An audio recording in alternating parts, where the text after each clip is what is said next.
This is TLV1.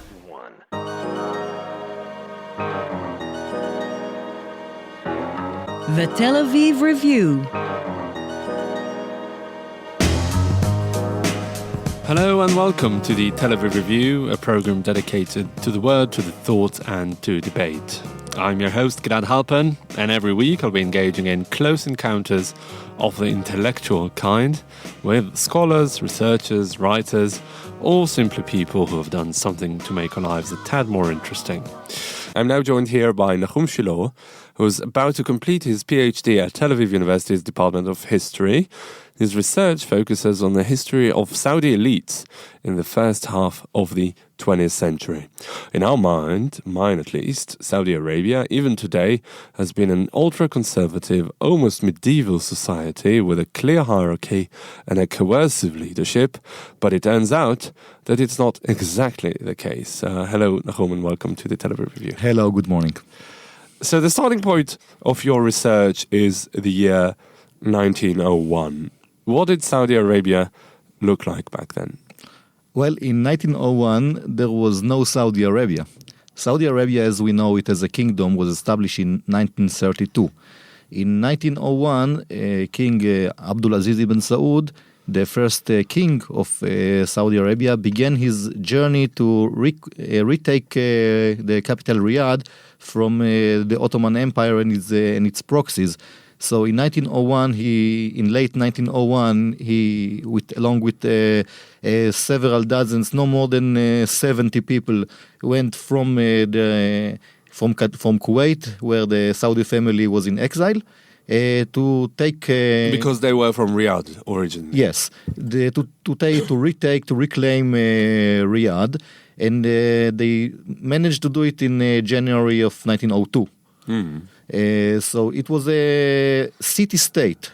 There was no Saudi Arabia. Saudi Arabia in its border that we know today was consolidated in these borders only in 1925. Right. After taking all the regions, the Eastern Province, the Hijaz, the Asir Province in the south, the northern provinces. So there were different provinces and different kingdoms that were under different rulers. Give us a quick overview of what was the situation before the reunification of Saudi Arabia under Ibn Saud's rule. Let's say on the turn of the 20th century, the Arabian Peninsula was ruled or managed by several either states or chiefdoms. Let's say the Eastern Province was under Ottoman direct rule. The Ottoman military presence and the civil administration in the Eastern Province. The Western Province, the Hijaz, where the holiest city of Islam are, Mecca and Medina, and also other cities like Jeddah and Taif, was also under Ottoman rule. And after, from 1916 to 1925, there was an independent kingdom which was the Hijazi Kingdom. Mm-hmm. This was ruled by the Sharif Hussein, who is the great-grandfather of King Abdullah of Jordan. Right, the Hashemites. The Hashemites, yes. The southern provinces were, let's say, in the southwestern province of Asir was also an independent chiefdom, which was ruled by a local ruler and influenced both by the Ottomans and the Hijazi. The northern provinces, including the Riyadh, they were under the control of the Rashidi dynasty, which was a proxy of the Ottoman Empire. And of course, the Rub al-Khali desert was no man's land. But after the dissolution of the Ottoman Empire, they were independent. Well, we have to make things in order. In 1913, a year before the World War I, while the Ottoman Empire was still existing, Ibn Saud and his forces, they took the Eastern Province. They conquered the Eastern Province, of course, because of the fact that the Ottomans were occupied with other wars, like in the Balkans, like in North Africa. So the Ottomans lost this province. The decade before that, Ibn Saud and its allied its Saudi forces and other elites They took the Najdi Desert, Riyadh, and the northern part of the northern provinces. The Hijaz, as I said, it was when the Arab Revolt in 1916 broke out, the Ottomans lost it to the rival Arab forces, and the Kingdom of the Hijaz was established. Okay, well, what was the nature of the relationship of Ibn Saud, the father of the nation, with the local and regional leaders of the provinces that you just described? It was a rivalry, hostility. Let's say, if in order to understand it, we have to go back to the 18th and 19th century. In the 18th century, there was in the 18th and 19th century, there was two Saudi states, the first Saudi state and the second Saudi state, which existed each of these states existed for, let's say, 6 or 7 decades, and was from several reasons were disintegrated. In 1891, the rule of the Saudi family, or let's say the second Saudi state, was disintegrating, and they lost Riyadh to the Rashidis, to the Rashidi dynasty, which, as I said, was a proxy of the Ottoman Empire. And let's say the relations with the Hijaz were also tense, and were rivalry, because the Hijazis are not Wahhabis, and for decades, even for centuries. Let's say the beginning from the late 18th century, the Hijazis and the Wahhabis were rivals, and there were wars and confrontations. That had a religious nature? Yes. Tell us a bit about the religious component in all this. The Wahhabis are, let's say, are very dogmatic branch of Sunni Islam. The Wahhabis began at, let's say, the mid-18th century, when Sheikh Muhammad Abdul Wahhab joined the forces with the first ruler of the first Saudi state, Muhammad ibn Saud, in another city called El Dir'iyah, which was then the capital of the first Saudi state. And the Wahhabiyah is very dogmatic, saying that it looks at Islam and on the application of Sunni Islam in a very strict way.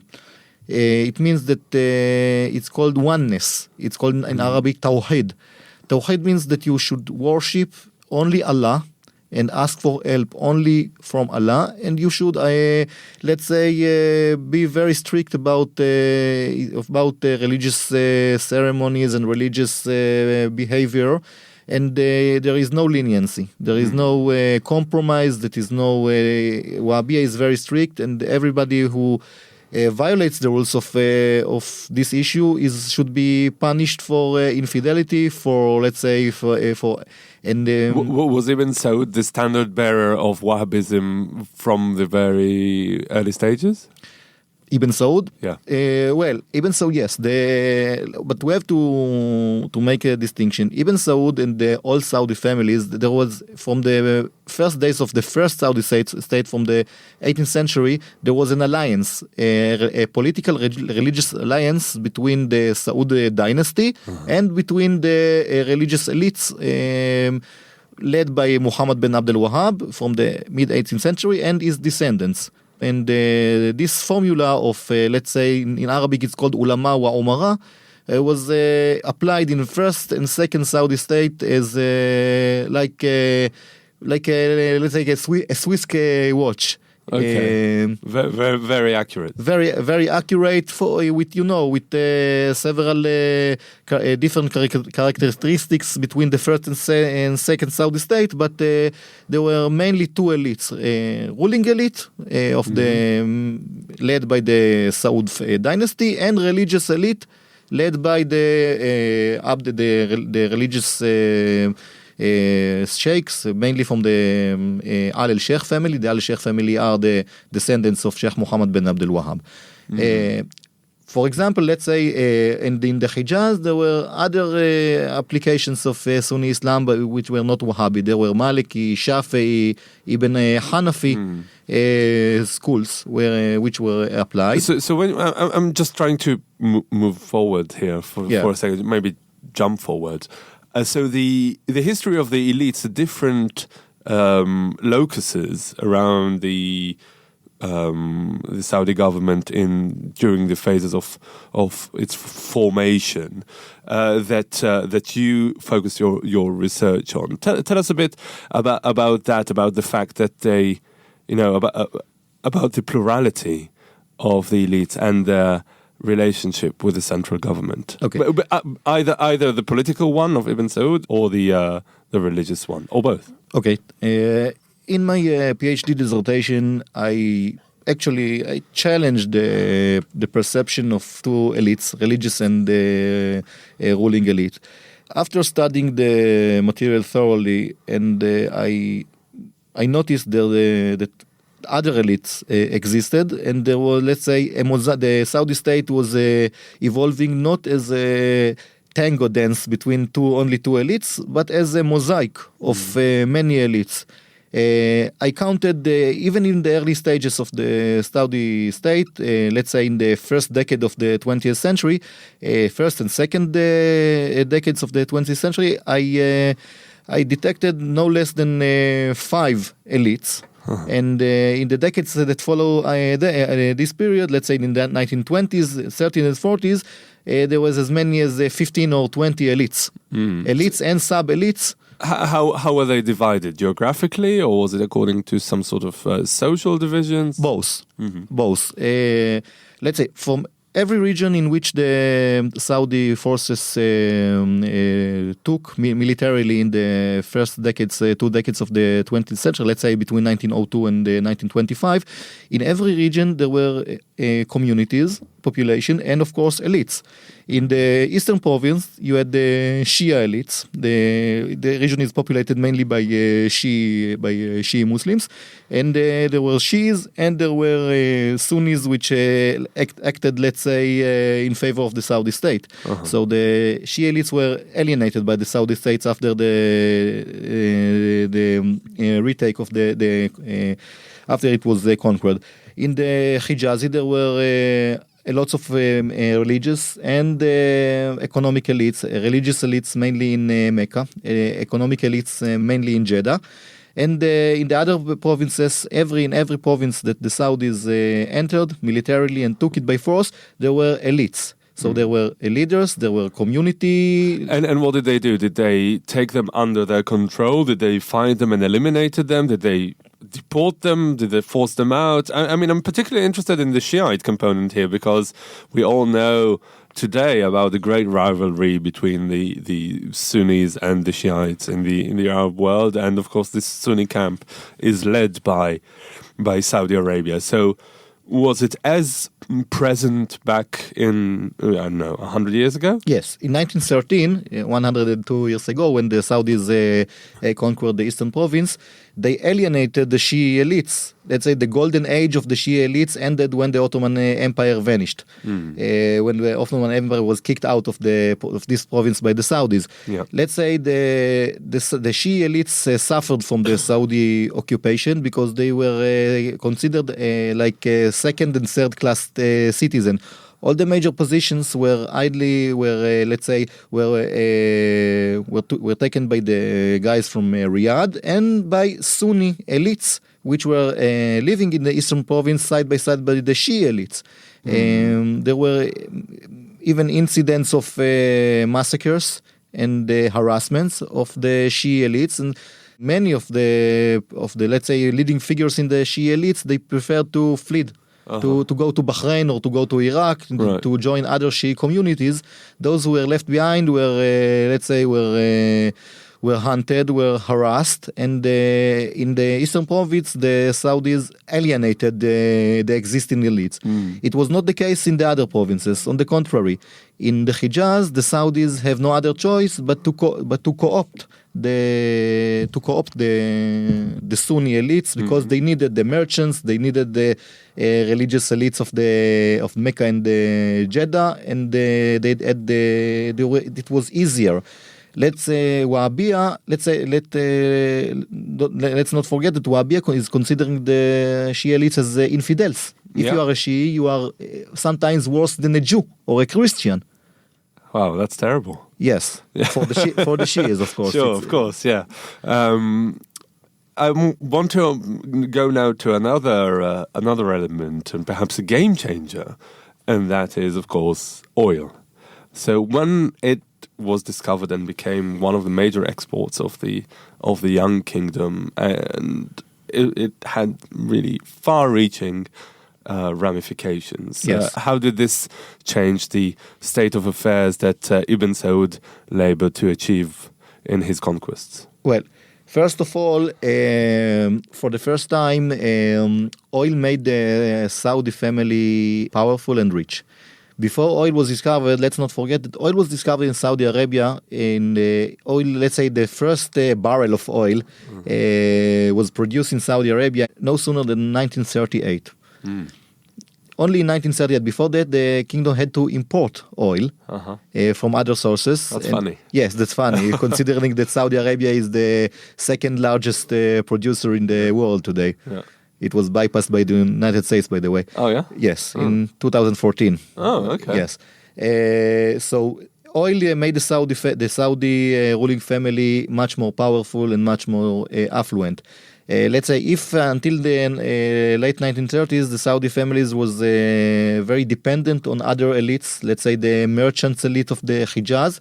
Now the game was changed. Yeah. The Saudi family gained power. They built palaces. They were in control on all oil revenues, which entered the states, and they joined alliances. So did it contribute to the centralization of power in Saudi Arabia to the extent that it was a real game changer? Yes, very much so. Because up until then, the dependency of the Saudi ruling elite caused this elite to make concessions to other elites. Let's say for the merchants of the Hijaz and to other elites, to the religious elites. Once the oil revenues entered Saudi Arabia, the ruling family could apply more efficiently the divide and rule game, and to create let's say a patron-client network in which the Saudi ruling elite, let's say when I'm referring to ruling elite, it's not only Ibn Saud, it's the Ibn Saud, his sons, his cousins, all the ruling, let's say the ruling elite. They managed to become the super tribe or the super elite of the Saudi state. And you said that this is thanks to oil, largely. Mainly because of oil. Right now in the post-industrial era, whatever you want to call it, now that oil is really the major player there. So have we seen really the eradication of those other elites that were to an extent hostile and rival to Ibn Saud, and thanks to it he really managed to impose his authoritarian rule? Well, if you're referring to let me rephrase that. Do we see in today's Saudi Arabia any remainder, any relics of these other elites that you studied in your historical account? The elites did not vanish. Mm-hmm. They exist, and the Saudi royal family and the Saudi ruling elite still have to consider their opinions and their let's say and their trends, and it's not like it's being showed or imagined as one ruler which controls everything. You know, Saudi Arabia, it has elites, it has forces, it has underground forces, and let's say for example, Saudi Arabia is undergoing for several decades a process of privatization. And in this process, privatization and sharing of political power. And in this process, it's not the king and the let's say the most important princess are in charge, but other elites comes and show. Let's say if you take, for example, Adel Al-Jubeir, the new foreign minister. He is the first minister or a foreign minister who is not a prince. Not from the Saud family. He's not from the Saud family. He represents other elites, other educated elites. Westernized? Westernized. He was in the last 8 years. He was the Saudi ambassador to the United States, and he had his education in the United States. And but even that elite, that family, is still very loyal to the Saud family. Yes, I mean you don't see like any potential of regime change or anything that might endanger the authority of the Saud court? Well, nobody can know. The recent events of the Arab Spring showed us that nobody can be a prophet and say what will happen. You're talking about scenarios and possibilities. Relatively to other Arab states, the Saudi kingdom is stable. However, we should not forget that the Saudi kingdom is let's say, includes or consisted of provinces and elites. Yeah. It's not, let's say, it has the potential of under certain conditions of having problems or disintegrating, but it's not something it's much more heterogeneous than we may think. Or we tend to think. Yes. All right. And Nachum Shiloh, I'm afraid this is all we have time for, but you are a historian of Saudi Arabia at Tel Aviv University. Thank you so much for coming in today and talking to us about this. Thank you. This was the Tel Aviv Review for this week. Thank you very much for listening. Join us again next week for another edition of the Tel Aviv Review. And until then, goodbye.